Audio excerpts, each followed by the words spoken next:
I did what I call a delta merge. Does anybody know here what a delta merge is? Okay, so let's do a delta merge. What is a delta merge? Okay, so let's see.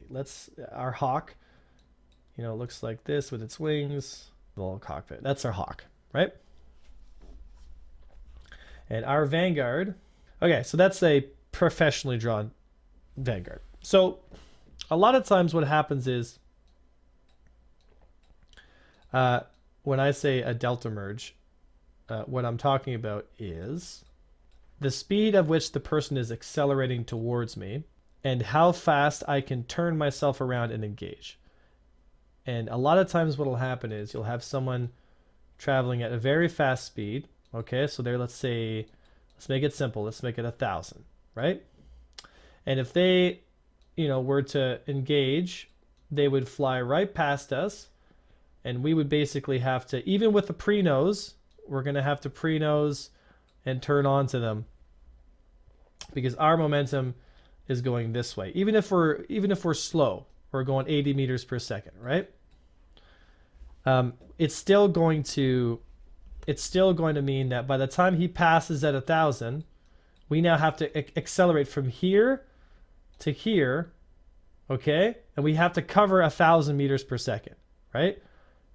Instead of going against his travel and then slowing down and then turning around and accelerating, which is what a lot of people do. That's why we do the pre-nose, right?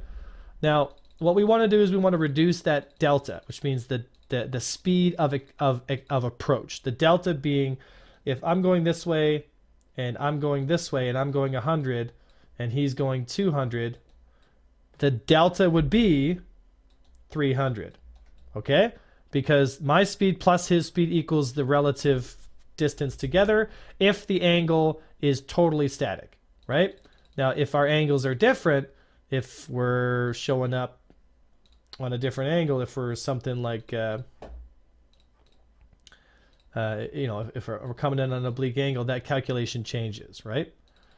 Right. So we're gonna start reversing to cut that angle off, so that when he gets to us, okay, we're now reversing in this direction, okay, so that the distance and the acceleration, because if we're going this way at, let's say, 800 and he's moving against us at 1,000, what's my delta?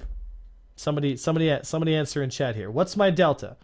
What's the rate of it? Yeah, 200, right? So our delta is 200, okay? So what we're going to do then is, as he crests up to us, right, then we're going to pre-turn him, right, so that we'll have exactly what happened to that hawk, which I'll show the video recording here. Okay,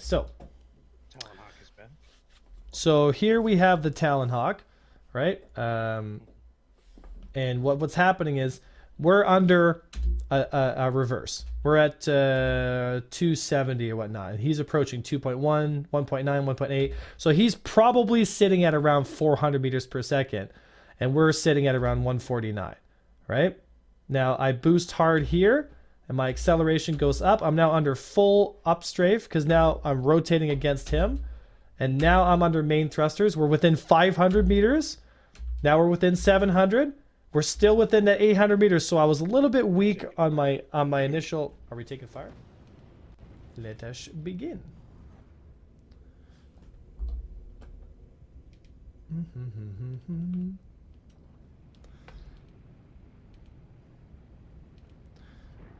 Again, so he's running at us really fast. That was under a back strafe, so we just did to him what we talked about.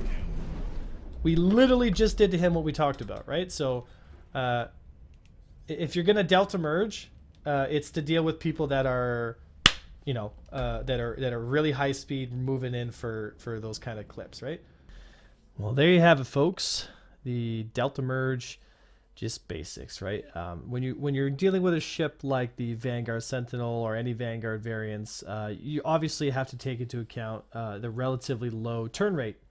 So the best way we can mitigate that is by managing our momentum. Obviously, in this case, managing our backstrafe against him relative to his velocity vector, because if we know where he's going to be charging towards us, then we're going to reduce that delta, which means reduce the acceleration differential between myself and him.